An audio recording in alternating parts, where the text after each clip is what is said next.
kind of interesting to go into this just kind of knowing that it's like over. So here we are on day 11. Every quest is complete. It's not even noon yet, which makes the passage of time interesting. I'm just gonna go to sleep. I'm just gonna go home and go to sleep, basically. Because, what else do I do, honestly, right? It's weird, but yeah. That's that.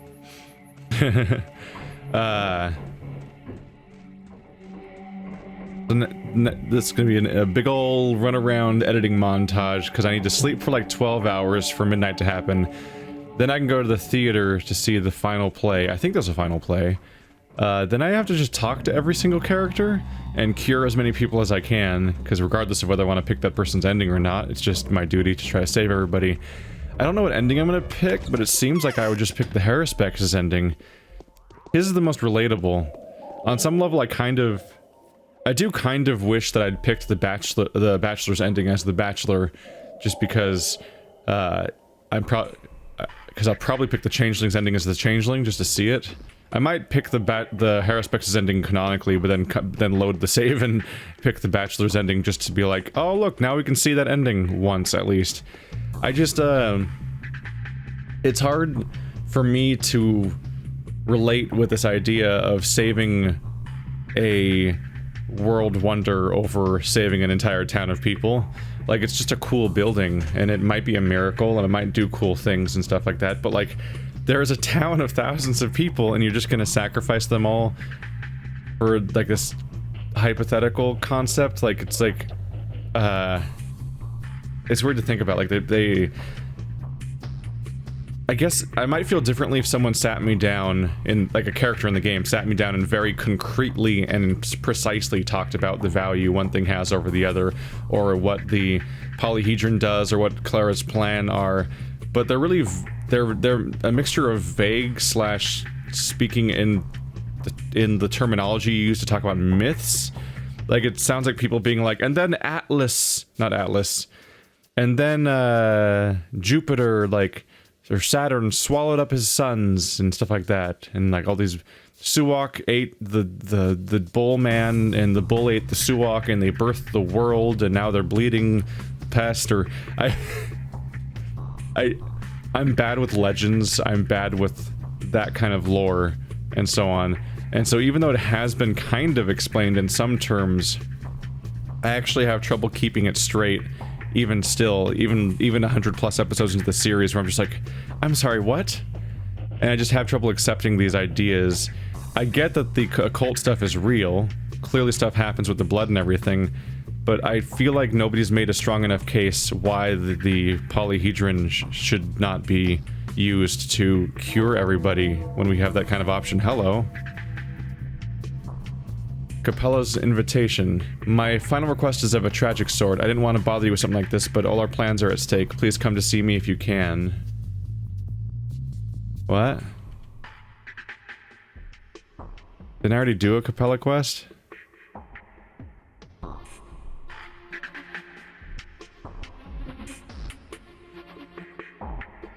Yeah, I had to go to the tower for Capella.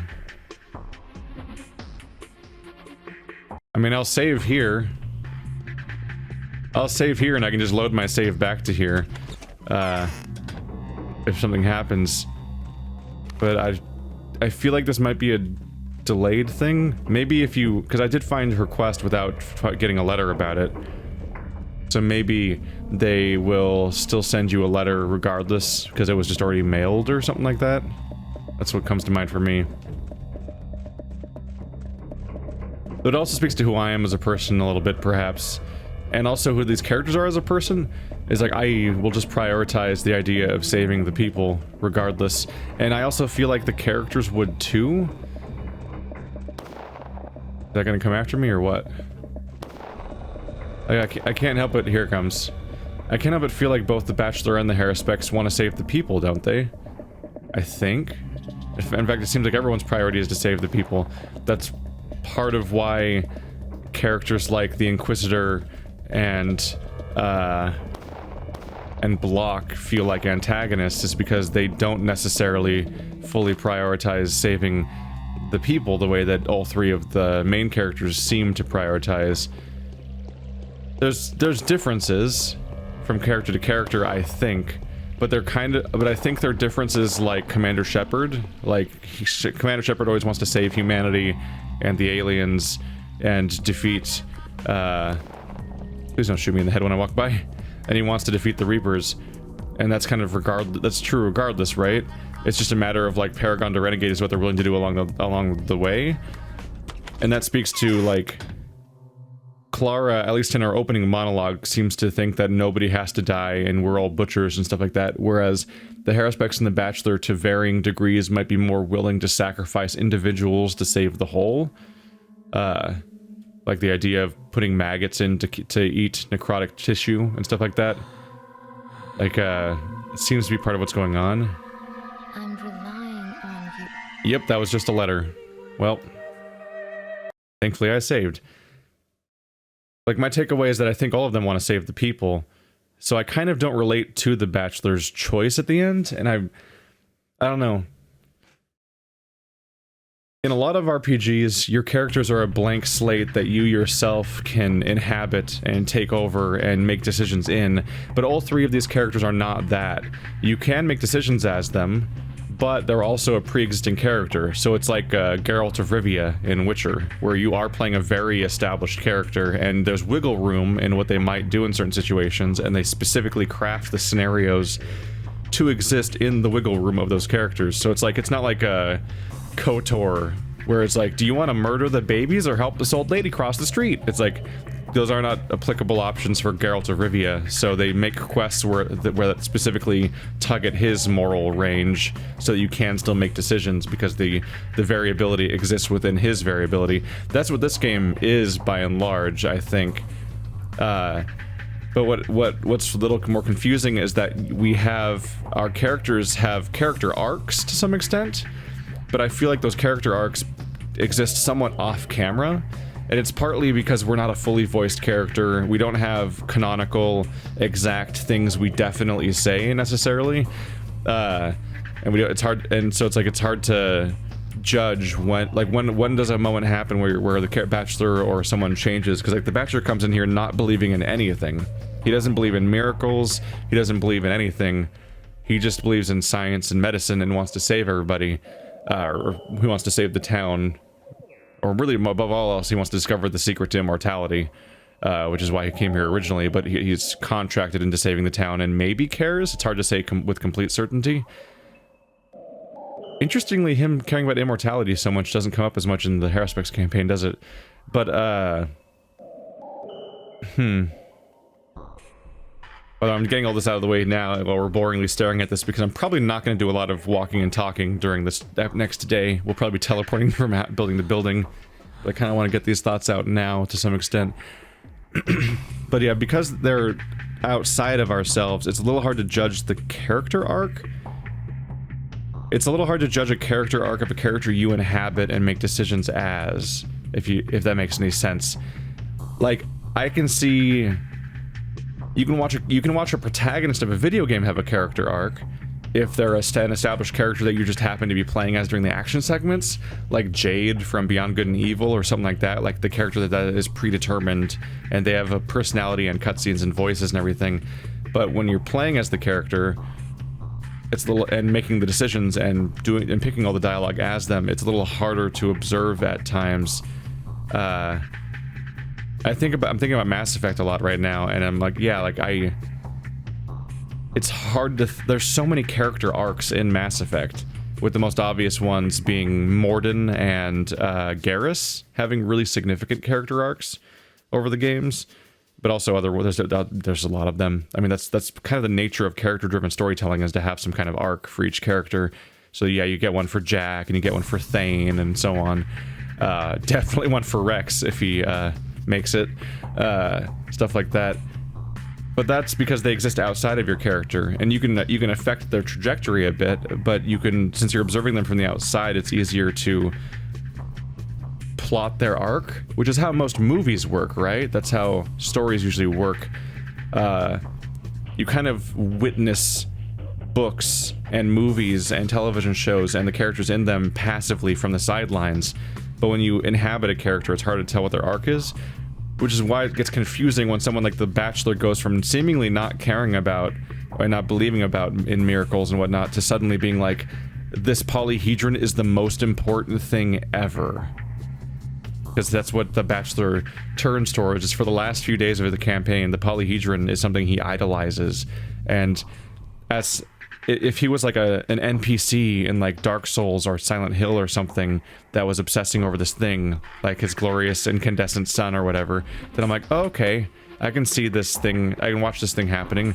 But when The Bachelor does it when you're playing as him, it's way harder to tell how much he values it or whether it's just an option that you have in the dialogue or what.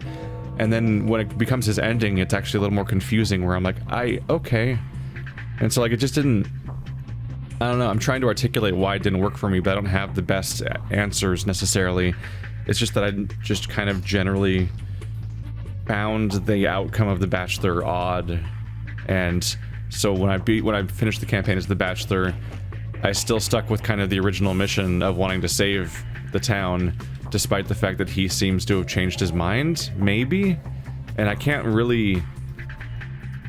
It's one of the things that's kind of the nature of this series, this game, is that I can't help but feel... I only have 5 cures. Jesus Christ, I'm in trouble, aren't I? That feels wrong. We'll see how many people are sick, I guess. I actually don't have a good chronicle of who's sick right now, either. Did I lose track of it? Shit. Yeah, I just wanted you guys. Shit, and that, me getting distracted by that made me lose track of that. That's why I don't try to multitask when I'm trying to articulate thoughts sometimes. Anyway, sleeping. Sleeping time. You don't have to sleep. Sleep, sleep, sleep.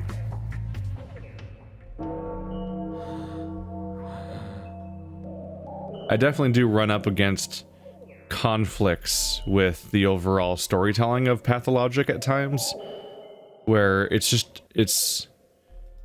is endlessly obtuse in a way that isn't necessarily, well, necessary, and I have mixed feelings about that. The day is over. Your timely efforts allowed your supporters to remain unharmed.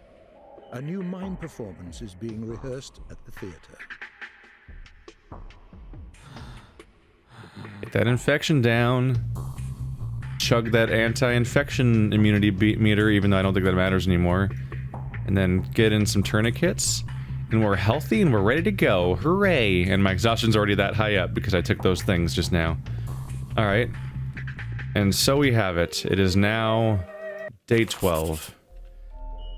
But yeah, I started off being pretty patient with the storytelling, because it was gonna, I figured, oh, it's just gonna be kind of obtuse and it's gonna kind of try to mess with me, and alright, let's see where this goes.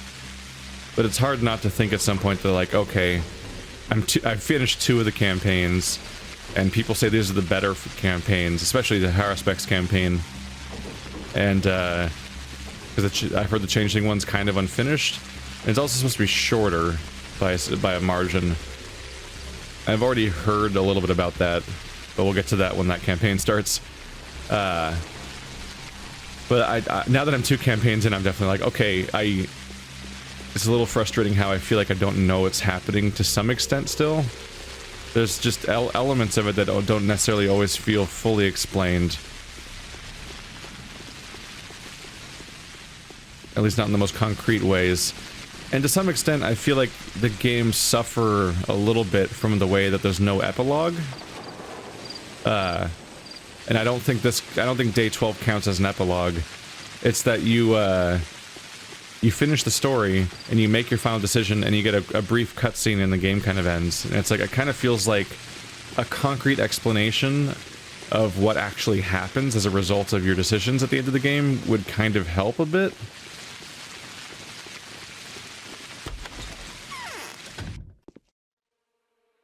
Like, one of the things is that, like, there's the mistresses. There's a bunch of NPCs that are ex-mistresses. There's a dead mistress. There's a current mistress that's aging. There's people vying for being the next mistress or maiden or whatever. And and the consequence of who becomes the maiden and who doesn't or whatever is we don't get to see it.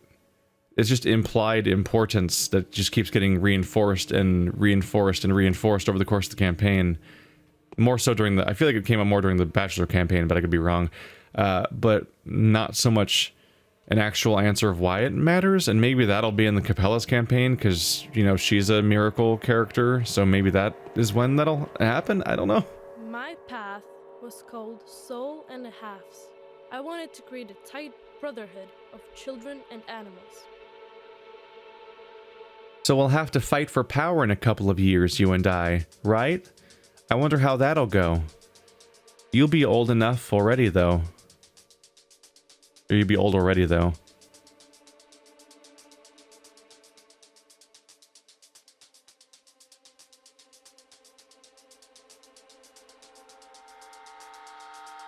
Are you already thinking about ousting me from power? Ain't you a quick lad? I'm kidding, I'm kidding. Khan is the one I'm really after.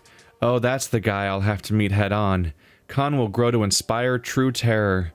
Has he really abandoned the ways of his family? Who could have thought? Nina's son switching faith. What does he believe in now, by the way?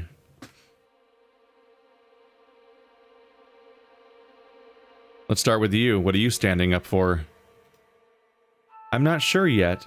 The balance is constantly shifting. The disposition of forces will be different. It won't be like the previous standoff between the termites and the Utopians. Papella has already considered everything. It's good that she's tamed Khan. We are sick and tired of utopias. Let's build a new world. A better one. That's one... I got a couple things to comment on here too, I suppose. The termites, the Utopians, like these... There's 3 factions in this game. At least based on how the bound work and so on. But I feel like there wasn't really a concrete explanation given of what each faction means and why they're factions and so on. In fact, I feel like when I got to the end of the Bachelor campaign, it's like the game blindsided me with the sudden explanation of there being 3 factions that all want different things. There was a vague implication in that there are 3 characters with different campaigns, and each of those characters has a list of bound that are mutually exclusive to each other. And so that kind of, but that doesn't feel like it really explained anything, and it didn't really need... I don't think that necessarily implied what it could have implied. It just kind of was a reality that there were 3 lists of bound, but that doesn't necessarily make those 3 lists of bound 3 factions. It could just be an arbitrary list of fated people that need to be around for everything to work out. Like the kind of stuff, kind of like the stuff like in Infinity War when Doctor Strange is like, I've seen all these different futures and this and only some where things work and stuff like that. And like that kind of storytelling, it's like, oh, these people need to be alive in order for the good thing to happen, is the argument of the bound as far as I can tell. It doesn't really seem to imply factions to me. There's some implication of faction to me in that there are clearly different ruling families, and those ruling families compete for power, and they live on the 3 islands. But the members of those ruling families are not necessarily members of my bound, for sure. I don't know. I guess Capella's in my family, so maybe I'm a member of the faction that is Vlad's family, even though the only member of his family that's in my bound is just Capella, and neither of the older ones. But even then, like, it's odd. I do like that the ruling families are at conflict with each other and make decisions and clearly have changes of state of being, because they have that going for them over some of the other characters. Because some of these characters I feel like don't have any kind of arc, really. It's a little like Khan is a character who rules the polyhedron, and he's isolationist, and he's cutting everyone off, and the most that happens is when the army's coming, he wants to have some guns to protect themselves, and that's mostly it. Notkin rules this little grubby gang down here, the Soul and a Halves, which sounds like a crazy faction to get involved in, and I want to learn all about them or something. But they mostly hang out, and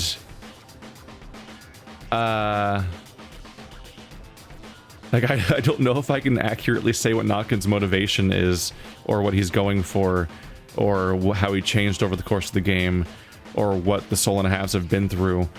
On like day 1 or 2, he was in a battle with Grief, which is just a neighboring gang. And there's been a couple little moments of like people fighting over who has some weapons here and there. But like, he's kind of just been here the whole time. He's significantly less developed than, like, for example, the Bachelor's map maker, which was Vlad the Younger, who, like, Vlad the Younger has secrets, and he has, like, a series of different motivations, and you've interacted with him more and more on both characters, actually, so far, and it goes into all these different directions, and he's got things he's trying to make up for, and things he's lying about, and a bunch of stuff's going on. But I feel like the members of my bound as Artemy are, like, they're a bunch of kids that are more or less static. Like, Murky's just a little girl who says that she knows about a few things. And so is, like, same thing with Grace. Grace and Murky just exist rather statically. And they're occasionally a witness, or they occasionally can tell you where, like, Capella is, or where some character is. And that's mostly it. Sticky is amusing. Sticky is probably the most entertaining little character in this group, but even him, I'm not super sure he has like necessarily an arc, although he at least has more going on in his story because he keeps getting wrapped up in things and involved in things and has a bizarre outlook on most of those things. But yeah, I feel like this game has this massive cast and a huge runtime, but doesn't do as much with some of this cast as it could. And it could be that I'm just missing stuff. One of the issues here, and I don't know if I've explained this at length before in the series, but there's the dialogue system. And how do I put this? Like, there's a way that NPCs tend to work in a lot of let's say there's 2 dialogue modes in RPGs, generally speaking. When you play like a Pillars of Eternity or a Morrowind or any BioWare game and so on, there's 2 modes. There's the information giving mode of an NPC, and then there's the make decisions in a conversation that's progressing linearly mode of NPC dialogue. In one of these modes, an important story-related conversation is happening, and it's advancing the story, and you can make dialogue choices, but you know, the conversation has a momentum where it's going to go in a direction, and so you're going to go start to finish in this conversation, and then the conversation's over forever, and whatever things you said are the things you said. And then there's the hub information giver thing, which is that you'll talk to a character and they'll just be like, I will now explain things to you. And an important thing is that, like, let's take Mass Effect, for example. When you talk at the beginning of the game, you talk to Nihilus and Captain Anderson, and they are doing both. And you kind of will get the flow of how your conversation works, because you'll have like a hub you can go into where you can ask like 6 different questions in any order you want to, and learn a whole bunch of things about the world and that character and what's going on and so on. And then you can go click on this one thing that'll advance the story, and you'll then move forward. Mass Effect actually had a really good system where it tended to be that dialogue choices on the left were questions that would not advance the dialogue, but would be like a little cul-de-sac where you'd learn more about something, and options on the right side of the wheel would progress the conversation forward. Those are like the 2 modes, basically. There was tons of this stuff in like Morrowind and most CRPGs ever, basically. Like, it's a really universal way of handling dialogue. It's just Mass Effect had a visual way of laying it out, and some games handle it differently at times.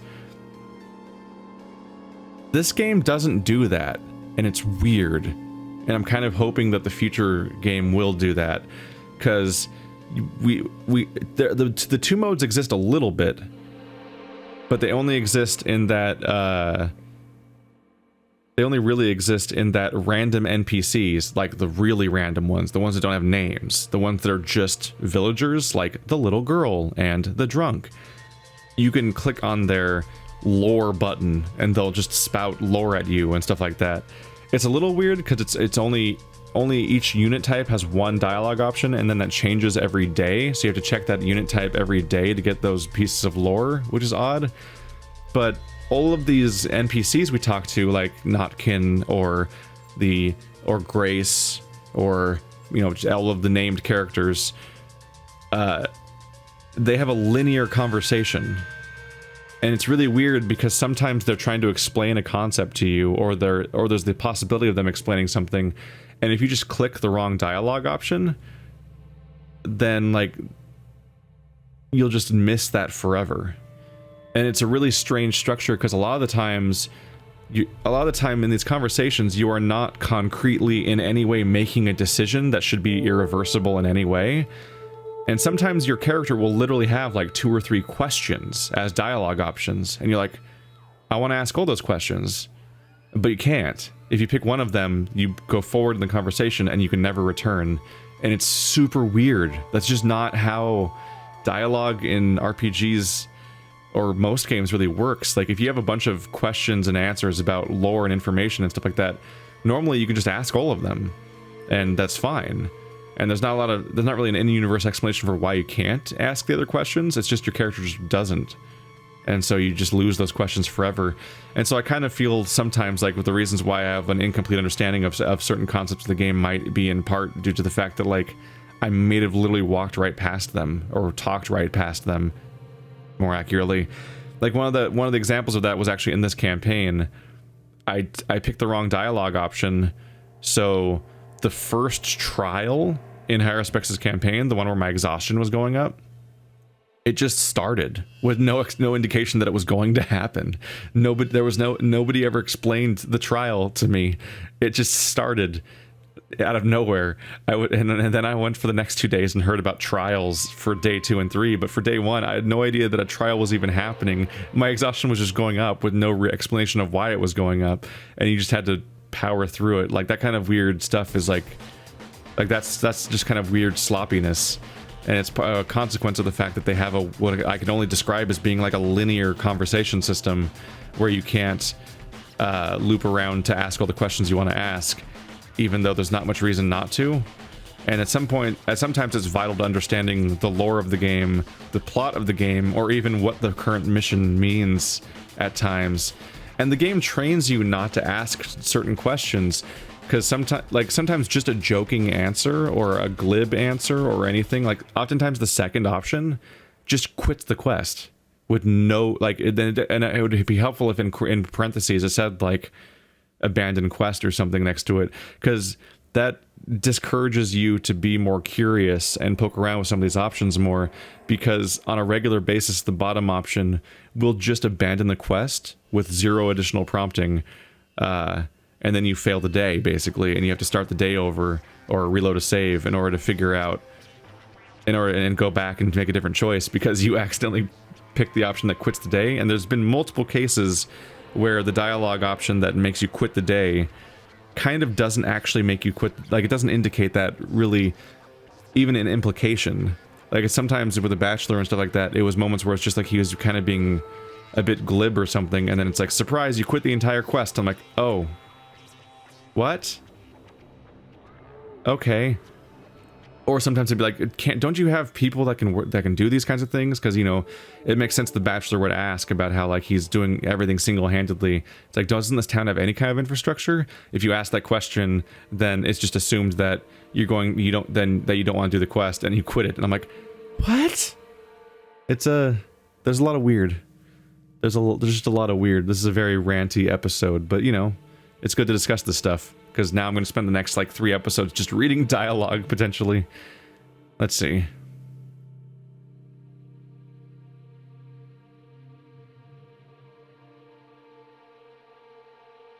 I hope you won't forget my role in establishing the new disposition. I smell smoke. Are they burning trash again? If you're lucky. They're burning trash and not people. Hey, Murky. Your stuffing is coming out. No, I'm pretty healthy. I'm fine. Will you stay with us? Yes, I'll stay here and won't ever leave this place. Oh. And my path was called Feed the Doll. I also wanted to be with Mom and Dad. What for? A lot of things will change. I will actually stop living here. I'll have my own house. A house? The rod. I'm destined to become the mistress of the earth. Katerina has failed, and I won't. That's what Capella says. Why do you think you'll succeed where Katerina has failed? Capella knows that for sure. She can see the earth. In 10 years, I'll become a tall and slender beauty. I'll have white skin and dark ankle-long hair, or even longer. I will speak with the earth, perhaps even command it. I'd stay here just to see it. Alright, Murky's gonna become the mistress of the earth. It's a little rough, but yeah, the character's fate and outcome and arc and so on happens off camera in that case. Like, you recognize that, right? Murky stood still and did nothing the entire game. And said a couple of cryptic things and was kind of a witness once or twice or something. And then she's gonna become the mistress of the earth. It's like, oh, that's interesting. When do we get to see that? Nah. No, it's just an implication. And a frustrating... Maybe it's just because of my own personal preference of the fact that I'm a big fan of character-driven storylines and everything, is that as somebody who likes character-driven storytelling in general, like, it's just having entire plot lines be mostly implication is kind of rough for me. I also I don't feel too bad about ranting about some of the stuff too, because I think the developers themselves might agree with me with a decent amount of the things I'm saying to some extent, but I don't know. We won't know until we see the finished version of the sequel, but I draw some hope from the fact that they were making a remake.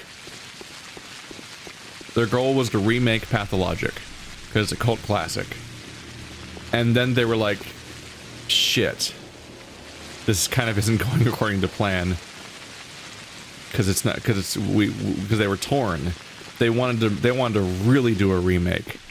They looked at they wanted to remake it so much and change it so much that it would potentially piss off the people that liked the original game or whatever. And so, like, I find that really noteworthy. That means that they made this, which is a retranslation and like 1080 60, you know, like revamp. It's just the exact same game with a few minor changes, and it works on modern hardware, and it's in widescreen and scales and works in modern systems. It's like a good old GOG port of something with the addition of having a retranslation, which is great. I mean, that's super cool. But that was not what they set out to do originally. Their goal was not to just HDify the game. It was to remake it. And the remake project that they have right now, they quickly realized they had to change a bunch of things, apparently. And that's why we got this in addition to the remake. That's the tale of two remakes, is that instead of just making one remake, they made two remakes where they updated the existing game to keep the fans of the existing one happy, that they'll have this nice version of the game that has longer legs and is better than the original one, and that it at least has like a better translation and stuff like that, and is a nice, proper, modern version of the existing game without changing anything about the spirit of it. And then they're also making what was originally a remake and is now called Pathologic 2, but even though it's called Pathologic 2, it's not necessarily a sequel because it's telling the same story again, but not really the same story, because it's a reimagining. It's going to be, as far as I'm aware, the same three characters having their three campaigns in the same town with the same characters overall, but also they're going to change things. Wow, you cannot see the ground from here. And my understanding is they're going to change story stuff to the point where it sounds like they're going to redo, much like how all the missions are different in this game. It sounds like in the new version of the game, all the missions might be different again. And I kind of take that to some extent as being a sign that they were like, no, if we want to update and fix this game on any level... Shit, I can't get to Khan. I thought I was gonna go talk to Khan. I can't even talk to Khan when he's one of my bound? Gonna make this list of people I visit shorter, isn't it? My goal is to visit all of them before the part of the day where the other two people send me letters and say, save our people. And then I'll meet up with those people and I'll figure out how many of them are sick and which ones to save. I'll have to make a list and figure out which ones are sick and then do the math, basically, of how many cures I have and whether or not I can save everyone. That'll be fun. But that happens later in the day. It's currently 2 a.m. But yeah, I find it very encouraging. Because part of me is, oops. Accidentally pressed that button instead of A. I don't know why. Because I do like Pathologic. I find it really interesting and engaging and strange, and I'm happy to be experiencing it, but I have my grievances with it. And I find it encouraging that the fact that they felt the need to make 2 HD remakes, basically, of this one, and then the proper reimagining sequel / retelling crazy one that they're putting all their work into right now. That feels like their own admission that this game needs to change on kind of major levels. Like, they see faults in it and want to address those too, is the implication I draw from that. And I find that encouraging, because it's definitely how I feel about it.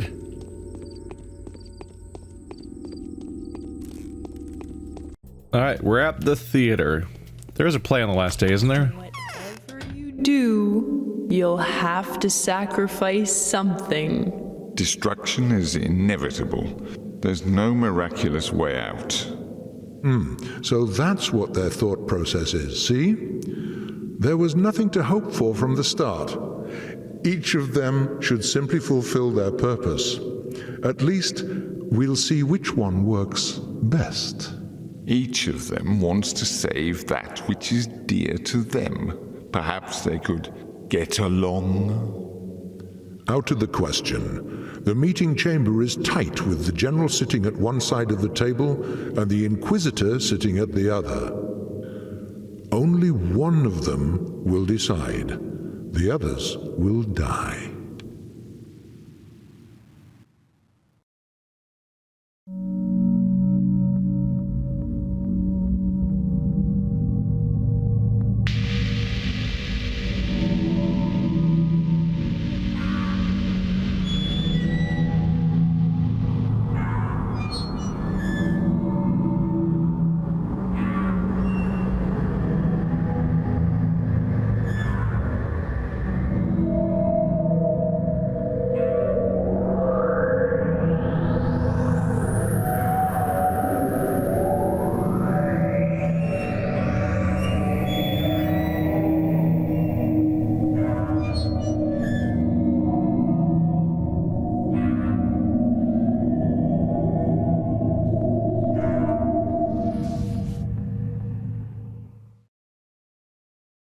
I think I said it before, but it's super noticeable how the swinging light is not matching up with the light. Like, the light that's coming out of it doesn't match up with the light source swinging back and forth. We find very few ungrateful people when we are able to confer favors. I would have no future if not for you. The cause that I serve could fail without me. Thank you. So what kind of future is destined for you? The town will be rebuilt. We will transfer it to the other side of the river. The land is clean there. Nobody will disturb us. The polyhedron will become the foundation of a new settlement, just like the abattoir has become one of the doomed settlement, and a new era will set in. I hope you succeed. The town will be rebuilt by putting the polyhedron. They're going to take They're gonna take the polyhedron, cross the river with it, and then build a new town?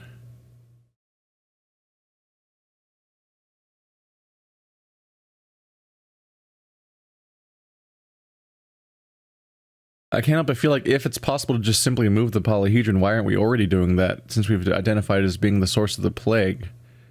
Why do you have to destroy the town at all? If you can just remove the polyhedron, which is causing the plague. and then cure everybody that's left, or try. I don't know. I'm also curious how that conversation goes over with Brick, or Block, I mean, when you say, like, hey, I know you're here to deal with the plague. How about you blow up the entire town and everybody in it? But very specifically, don't blow up the polyhedron and just the polyhedron. Like, that's... How do you sell him on that idea, I wonder? Especially with Clara in his ear all the time. How are you selling him on the idea of destroy the town? He's weirdly willing to direct his attack towards whatever we say will destroy things. But when your answer is destroy the entire town, except this one polyhedron, which doesn't have the people in it, like, how does that fit his own goal of trying to do a targeted strike that takes out the specific bad thing and not destroying the town if you tell him to destroy the town? Like, that's... I don't know. Feels like there's a lot of questions that don't get answered directly necessarily. Huh. We are too few now. I won't succeed by myself, of course. Every person counts. Do you know how many of us have survived?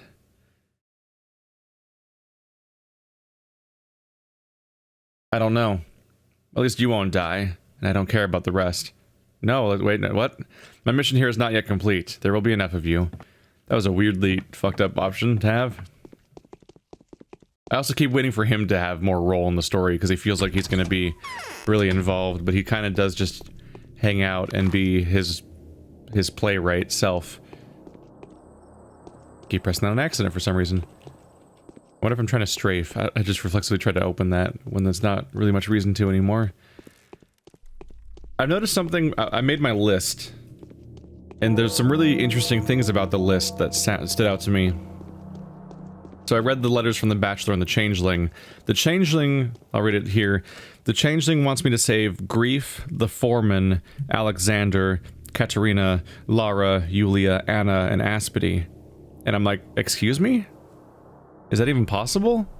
Didn't I just kill the Foreman yesterday? In, like, the main story? So it seemed kind of mandatory-ish. But also, I'm not entirely sure, but I think I just killed Anna, didn't I?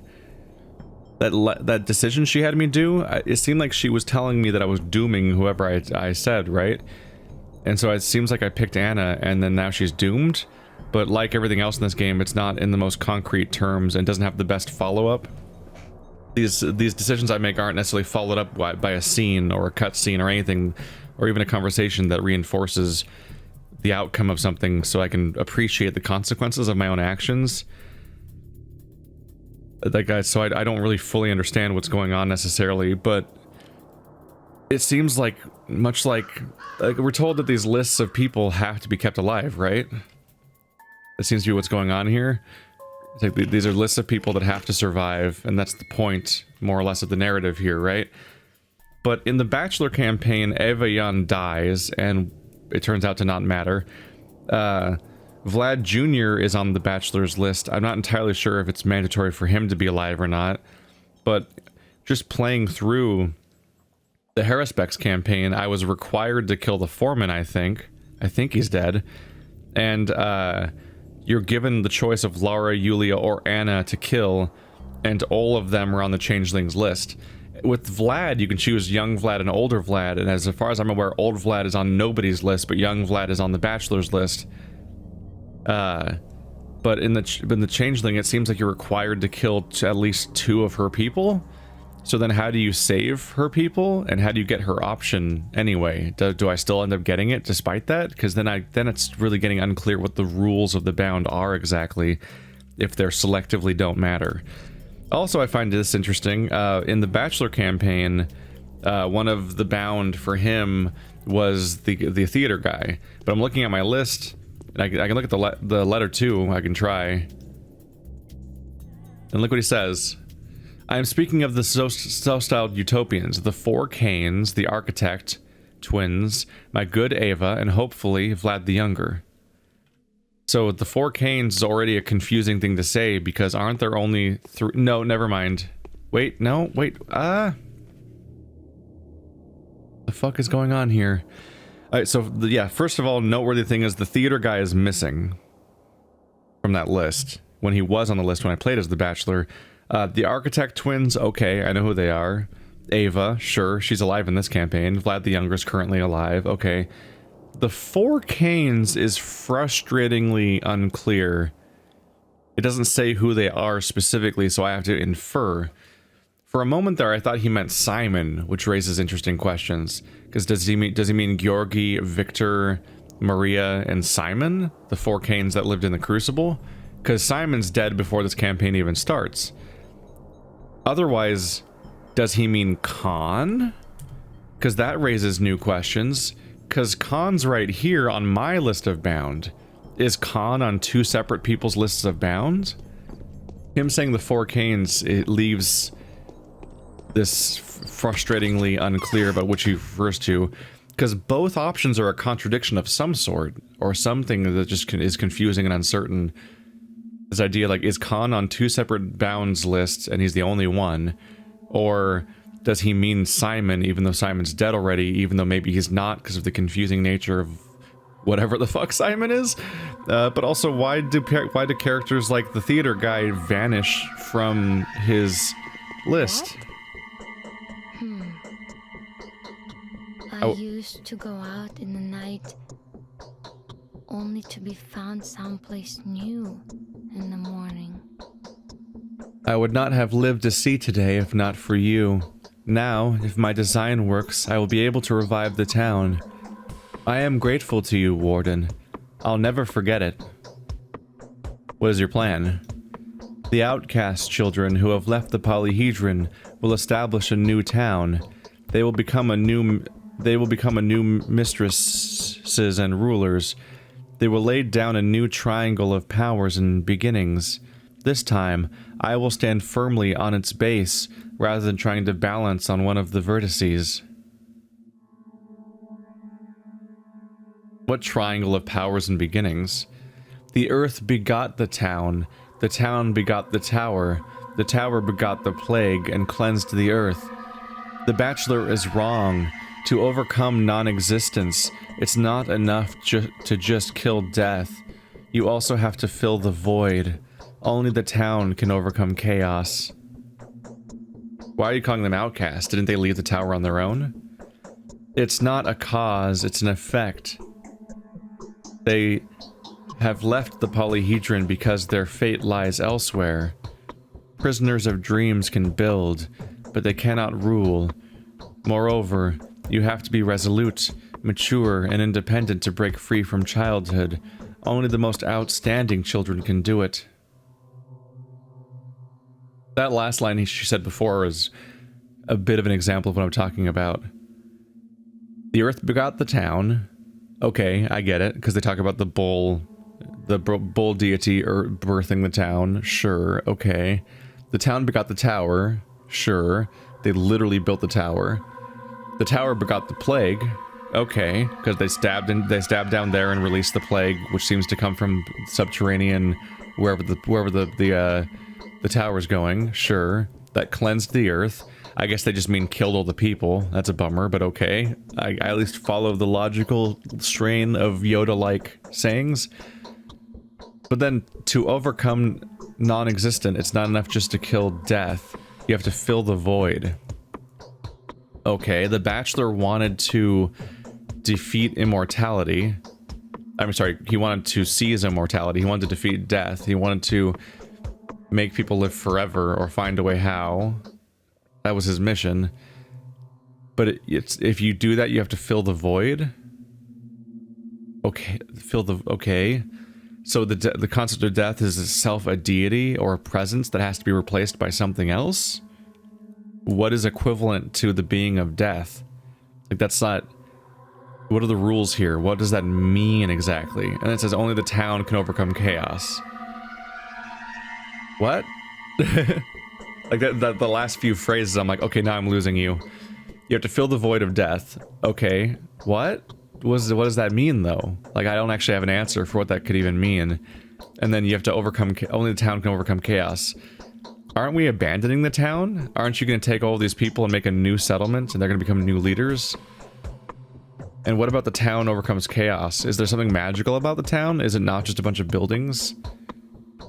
And what is are we talking about the very nature of chaos itself? Like, after we survive this plague, are we just gonna magically become a society that doesn't have the concept of chaos? I feel like chaos is pretty burned into the very concept of having a population of people at all that have free will. They said they'll establish a new town. I guess it doesn't have to be a new location. They might just revive this town. I don't know. I just don't have the most concrete answers for any of this stuff, frankly.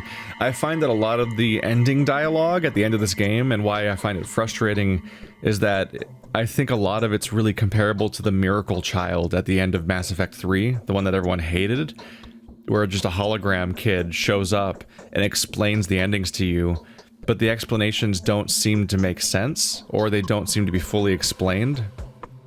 So, like, you just get these big sweeping generalizations, and even knowing virtually everything about the game, it seems like you still can't actually know what they mean in their entirety, and you have to fill in a lot of the gaps, or make assumptions, or make a lore video on the internet where you, where you basically make up your own version of the story, and you have to Vati Vidya it and stuff like that. The dialogue's not incomparable to Dark Souls, and the looseness of it all, where characters will just say seemingly crazy things and then just leave you with that, and that's all you can get from them, and then you just have to try to make up what they mean. And maybe it's just me, maybe I'm just stupid and incompatible and so on, but I have been paying attention, and I've been playing it for a long time, and I feel like at this point it's getting a little frustrating, where I'm just like, what exactly do you mean? And what's frustrating, of course, is that we won't see the outcome of these decisions, so we'll never get concrete answers, even in retrospect. So I can't even be like, oh, that's what you meant, because the game just ends. And then you're like, oh, okay. I don't know, guys. I've got super mixed feelings. I heard you wanted to found a new religion. I don't. You still fail to grasp who mistresses are. Yes, I do. That's the problem. So do the children, which is why they keep talking about a religion. Can religion be invented by a man? It's not a game. Yes, it is not a game, although it is a game. Tell me, will you stay with us? Will you rule the kin like your father was supposed to? Yes, I'll stay with you. Yeah, I got super mixed feelings about the story. And the fact that people seem to say that Capella's story is the weakest one does not make me super confident that I'm gonna get the answers I want from her either.